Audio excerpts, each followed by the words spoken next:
বিসমিল্লাহির রহমানির রহিম। এবারের সংগ্রাম আমাদের মুক্তি সংগ্রাম, এবারের সংগ্রাম স্বাধীনতার সংগ্রাম।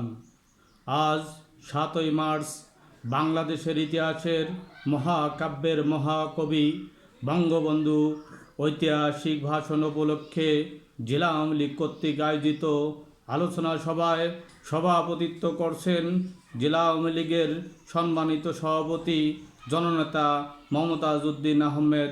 আলোচনা সভায় বরাবরের মতোই আলোচ্য বিষয়ের উপর গুরুত্ব, তাৎপর্য এবং দিক নির্দেশনামূলক গুরুত্বপূর্ণ বক্তব্য শুনে থাকি রংপুর আওয়ামী লীগের অভিভাবক, জেলা আওয়ামী লীগের সফল সাধারণ সম্পাদক জননেতা অ্যাডভোকেট রেজাউল করিম রাজু ভাই সহ জেলা আওয়ামী লীগের অন্যান্য নেতৃবৃন্দ উপস্থিত আছেন।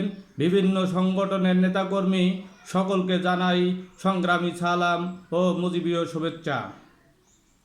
সংগ্রামী সাথী, সর্বকালের সর্বশ্রেষ্ঠ বাঙালি জাতির পিতা বঙ্গবন্ধু শেখ মুজিবুর রহমানের যে ঐতিহাসিক ভাষণটি ছিল বিশ্বের শোষিত, বঞ্চিত, লাঞ্ছিত, নিপীড়িত মানুষের সার্বজনীন মুক্তির একটি দলিলপত্র।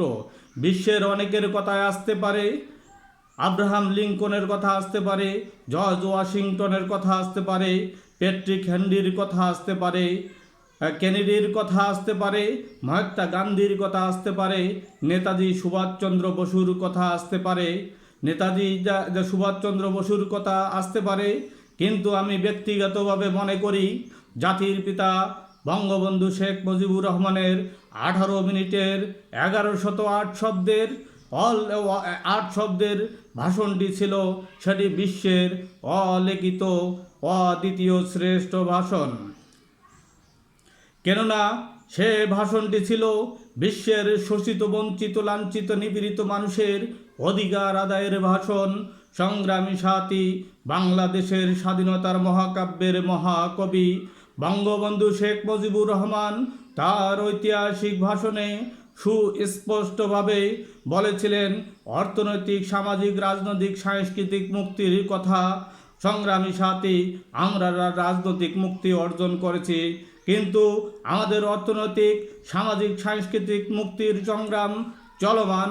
সংগ্রামী সাথী, আজকে আমরা মুক্ত স্বাধীনভাবে বিভিন্ন সভা, সমাবেশ, র্যালি আয়োজন করে অনুষ্ঠান করে থাকি, কিন্তু সেই সমস্ত অনুষ্ঠান তখনই সফল হবে যখন বঙ্গবন্ধুর যে জীবন আদর্শ, সেই জীবন আদর্শ প্রজন্ম থেকে প্রজন্মান্তরে আমরা ধারণ লালন বহন করতে পারবো। সংগ্রামী সাথী, আজকের ছাত্রলীগের নেতাকর্মীদের স্মরণ রাখতে হবে যে ছাত্র মুজিব ছিলেন যিনি ঢাকা বিশ্ববিদ্যালয়ের 4th শ্রেণীর কর্মচারীদের আন্দোলনে একাত্মতা ঘোষণা করতে গিয়ে বিশ্ববিদ্যালয় থেকে বহিষ্কৃত হয়েছিলেন। স্কুলের ছাত্র অবস্থায় শেরে বাংলায় কে ফজলুল হকের পথ রোধ করে স্কুলে ছাদ নির্মাণের দাবি আদায় করেছিলেন। আজকে এই যে আমরা যারা নেতা কর্মী আছি, আমাদের শিশু সন্তানদের বঙ্গবন্ধুর গল্প শোনাতে হবে যে শিশু থাকা অবস্থায় তার নিজের পরনের শার্ট অন্যকে দিয়ে এসেছিলেন, বাবার গোলার ধান ক্ষুধার্ত মানুষকে বিলিয়ে দিয়েছিলেন।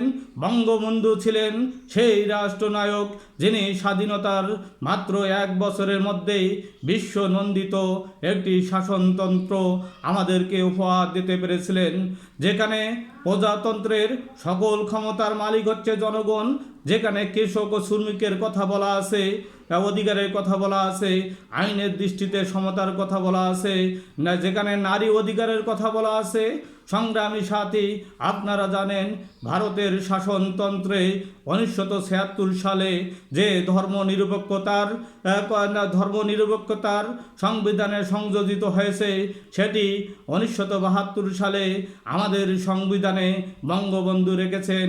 আজকে আমি উল্লেখ করতে চাই 7ই মার্চের ভাষণের পর 21শে মার্চ তৎকালীন পাকিস্তানের যিনি মার্কিন রাষ্ট্রদূত ছিলেন ফিদেল কাস্ট্রো,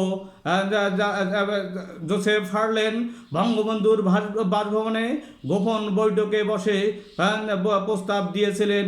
সেটা ছিল এরকম: বিনা রক্তপাতে আমেরিকা বাংলাদেশের স্বাধীনতার ব্যবস্থা করে দিবেন। তবে শর্ত একটি, আমাদের যে সেন্ট মার্টিন দ্বীপটি রয়েছে সেই দ্বীপটি অনির্দিষ্টকালের জন্য মার্কিন যুক্তরাষ্ট্রকে ইজারা দিতে হবে।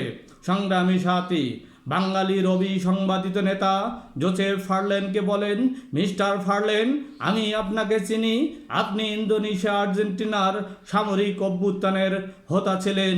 আমি পাকিস্তানের সেনাদের হাত থেকে, আমেরিকার বাগের হাতে আমার দেশকে আমি বন্ধক দিতে পারবো না।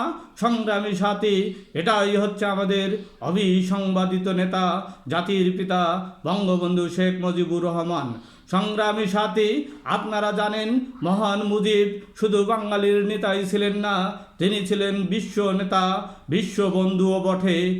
কারণ জোট নিরপেক্ষ সম্মেলনে দাঁড়িয়ে তিনি দ্ব্যর্থহীন কণ্ঠে বলেছিলেন, বিশ্ব আজ দুটি শিবিরে বিভক্ত, একদিকে শাসক, অন্যদিকে শোষিত। আমি শোষিত মানুষের পক্ষের নেতা। তখন ফিদেল কাস্ত্রো, কিউবার প্রেসিডেন্ট ফিদেল কাস্ত্রো বঙ্গবন্ধুকে জড়িয়ে ধরে বলেছিলেন, আমি হিমালয়ের উচ্চতা দেখিনি, কিন্তু বঙ্গবন্ধু আপনাকে দেখেছি। আপনি মনে রাখবেন, আজ থেকে একটি বুলেট আপনাকে তাড়া করে বেড়াচ্ছে। আমরা দেখেছি ৭৫-এই ১৫ই আগস্ট একটি বুলেট নয়, শত শত বুলেট যে বঙ্গবন্ধু মিশরের কাছ থেকে বাংলাদেশের জন্য ২৮টি ট্যাঙ্ক নিয়ে এসেছিলেন, সেই স্বাধীনতা বিরোধী চক্রান্তকারীদের ষড়যন্ত্রে সেই ট্যাঙ্ক নিয়েই ধানমন্ডি ৩২ নম্বরে ঝাঁপিয়ে পড়েছিল। হায়েনারা হত্যা করেছিল বঙ্গবন্ধু সহ সপরিবারকে। সংগ্রামী সাথী, বঙ্গবন্ধুকে হত্যা করার পর সেই ষড়যন্ত্রকারীরা ইনডেমনিটি অধ্যাদেশ নামে একটি কালো আইন পাশ করে জাতির পিতা সহ তার পরিবারের হত্যাকারীদের বিচারের পথ বন্ধ করে দেওয়া হয়েছিল। পৃথিবীর ইতিহাসে এরকম কলঙ্কজনক নজির আর কোথাও নেই। তাই আজকে আমাদেরকে চিন্তা করতে হবে, আমরা কি সেই ১৯৭৫ থেকে ১৯৯৬ যে ২১ বছর এক উদ্ভট বন্দুকের নলের পিঠে অন্ধকার যুগের মধ্যে বাংলাদেশ নিমজ্জিত হয়েছিল, আমরা কি সেই পাকিস্তানি প্রেতাত্মাদের ধ্যান ধারণায় বাংলাদেশকে পরিচালিত করব? আমরা কি জঙ্গিবাদী ধ্যান ধারণায় বাংলাদেশকে পরিচালিত করব? আমরা কি জামাত শিবির মৌলবাদী ধ্যান ধারণায় বাংলাদেশকে পরিচালিত করে চাঁদের বুকে দেলোয়ার হোসেন সাঈদী বা অন্য কারো ছবি দেখব? নাকি আপনাদের আগামী প্রজন্মকে নীল আর্মস্ট্রংয়ের মতো চাঁদে পাঠানোর স্বপ্ন আপনারা দেখবেন?